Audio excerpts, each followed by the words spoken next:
You know what is funny? For some people, summer changes everything.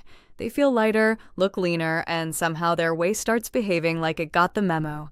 For other people, nothing changes. Same body, same effort, same, I am finally going to fix this energy. But the belly stays there, soft, stubborn, unbothered. And that is where people usually start blaming the wrong thing. They blame carbs. They blame one bad meal. They blame not being disciplined enough. They blame age, genetics, hormones, or the fact that everyone else seems to be making progress faster. But in most cases, the real reason belly fat won't budge is not some mysterious flaw in your body. It is the way your days are stacking up. Because belly fat does not appear overnight, and it does not disappear just because you had a good breakfast on Monday or did one intense workout on Wednesday. Your body is always reading patterns. It is reading how you eat, how you sleep, how stressed you are, how much you move, how often you recover, how often you are hungry for real, and how often you are just running on habit. And once you see that, the whole conversation changes. Because then, this is no longer about punishing yourself into fat loss. It becomes about understanding why your body is holding on in the first place. And that is what most people miss. They think the answer is to cut harder, eat less, train more, push through. But for a lot of people, pushing harder is exactly what keeps the belly stuck. Let's start with the most common reason. A lot of people are trying to lose fat while living in a constant state of undereating and overstressing. That sounds disciplined on the surface. It even sounds impressive. But underneath, it usually turns into a cycle. You skip meals because you want to be good. You hold off on eating because you are trying to make the day lighter. You tell yourself you will eat later. Then, later arrives, and suddenly you are tired, irritated, starving, and more likely to eat too fast, too much, or too randomly. That is not a lack of willpower. That is a body reacting to pressure. When food feels too scarce for too long, your body does not celebrate. It starts protecting itself. That can show up as stronger cravings, lower energy, poor training performance, and that frustrating feeling of being stuck even when you are doing everything right. And this is why so many people feel like their stomach is the last place to change. Because they are not just trying to lose fat. They are trying to lose fat while their body still thinks something is off. Now add stress to that mix, and things get even louder. Stress does not just live in your mind. It shows up in your routine. It shows up when you sleep too little, when you are constantly mentally busy, when you are eating while distracted, when you are scrolling late at night, when you wake up already tense, and when your body never really gets a break. And when that happens, hunger becomes messier. You do not always crave a meal. Sometimes you crave relief. Sometimes you crave sugar because you are tired. Sometimes you crave salty food because your body wants comfort. Sometimes you are not even hungry at all, but you keep eating because you're wired, bored, drained, or trying to shut your brain off for a minute. That is why belly fat is so often connected to lifestyle rhythm. Not just food choices, because the body is not only asking, how much did you eat? It is asking, what kind of life are you living? And if the answer is constant stress, broken sleep, low movement, and food chaos, the body usually answers with stubbornness. That stubbornness is what people see in the mirror. They see a waistline that does not move. They see bloating that seems to come and go.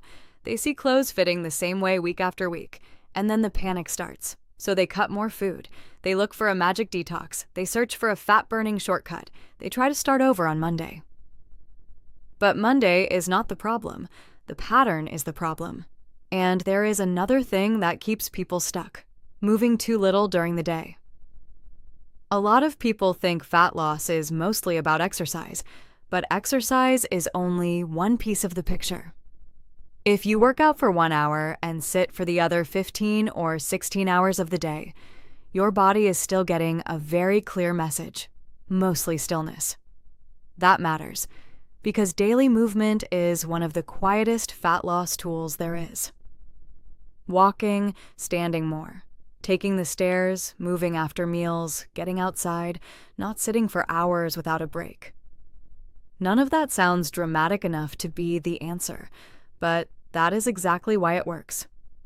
It is simple enough to ignore, which means most people do. And then they wonder why the scale barely changes. Another thing that keeps belly fat hanging around is meal quality, not in the obsessive, perfectionist sense. Some meals are built to keep you full, and others are built to make you hungry again almost immediately. If your meals are mostly quick carbs, sugary drinks, and snacks that disappear in minutes, your body will be asking for more again before long. Not because you are weak, because the meal was never built to satisfy you.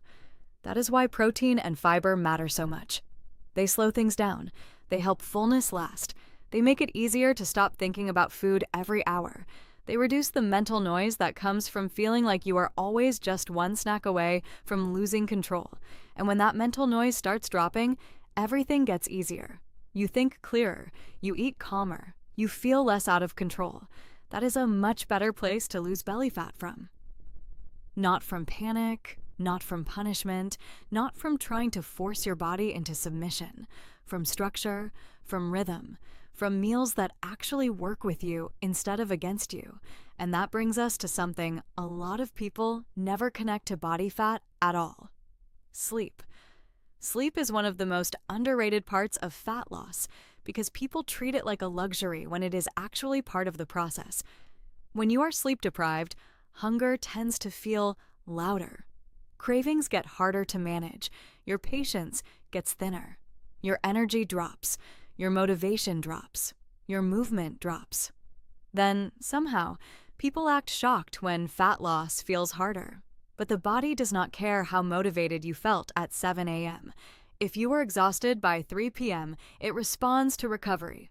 That means better sleep can be more powerful than another random reset, and that is the part many people overlook. They think they need a more extreme meal plan. What they actually need is fewer late nights and less chaos.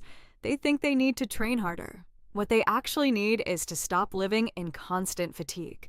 They think they need a stronger plan. What they actually need is a body that finally feels safe enough to let go of what it has been holding. And that is where the real breakthrough starts. Because once you understand this, you stop treating belly fat like a personal failure. You start seeing it as feedback. Your body is telling you something. It is telling you when your meals are too random. It is telling you when your stress is too high. It is telling you when your movement is too low. It is telling you when sleep is too short. It is telling you when your routine is working against you instead of for you. And once you stop arguing with that feedback, you can finally change it. That is what makes this summer different. Not some extreme promise, not some fake shortcut, just a better system. One that helps your body calm down, burn through stored energy more naturally, and stop acting like every day is an emergency. Because belly fat is not just about eating less. It is about creating a life where your body does not feel the need to hold on so tightly. And in the next part, I am going to show you the exact daily habits that secretly keep belly fat locked in place, even when the diet looks clean on the outside. Now here is where things get real, because a lot of people are not completely off track. They are eating kind of better. They are trying to be more active, they are making small changes here and there, but there are a few hidden habits that quietly cancel out their progress. Not in an obvious way, in a slow, almost invisible way. And if you do not catch them, you can spend the whole summer doing the right things and still feel like nothing is changing. Let's walk through them.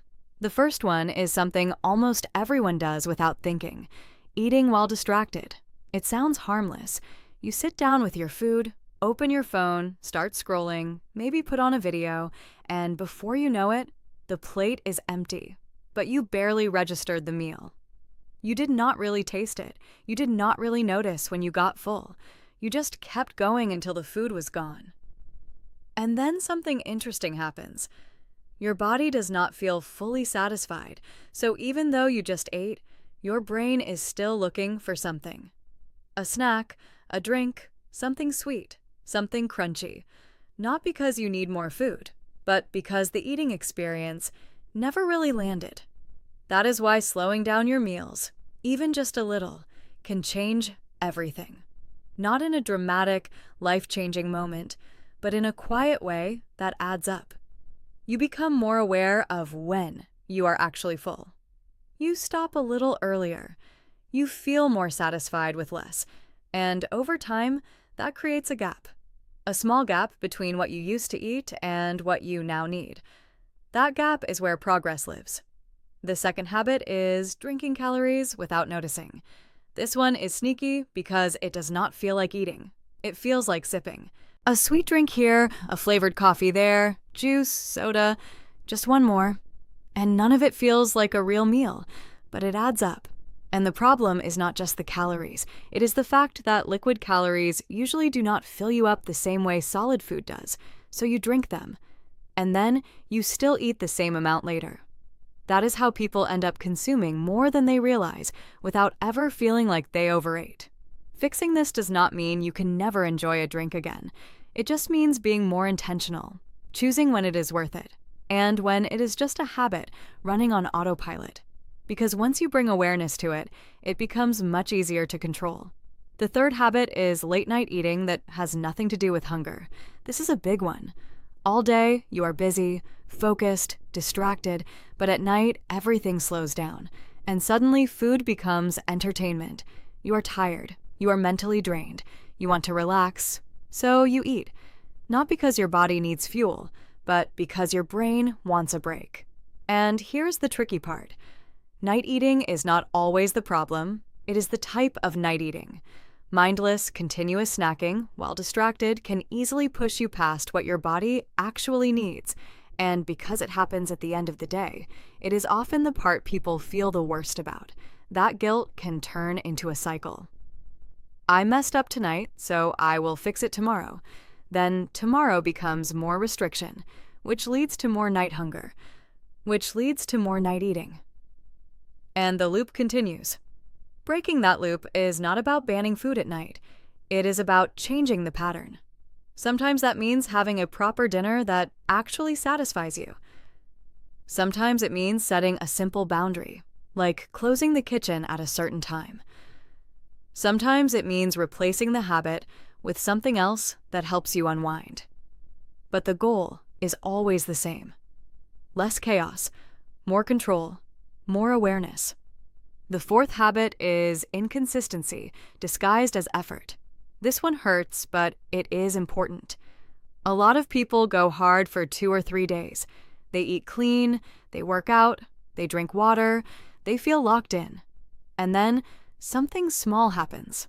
A busy day, a bad mood, a social event, a random craving, and suddenly everything falls apart. Not just a small slip, a full reset. And then the cycle starts again next week. The problem here is not effort. It is the all-or-nothing mindset, because fat loss does not reward perfection. It rewards consistency. Doing something reasonable again and again beats doing something extreme once in a while, every time. So instead of asking, how do I do this perfectly? A better question is, what can I repeat even on a bad day? Because those bad days are where most people lose progress. Not because they failed, but because they stopped completely.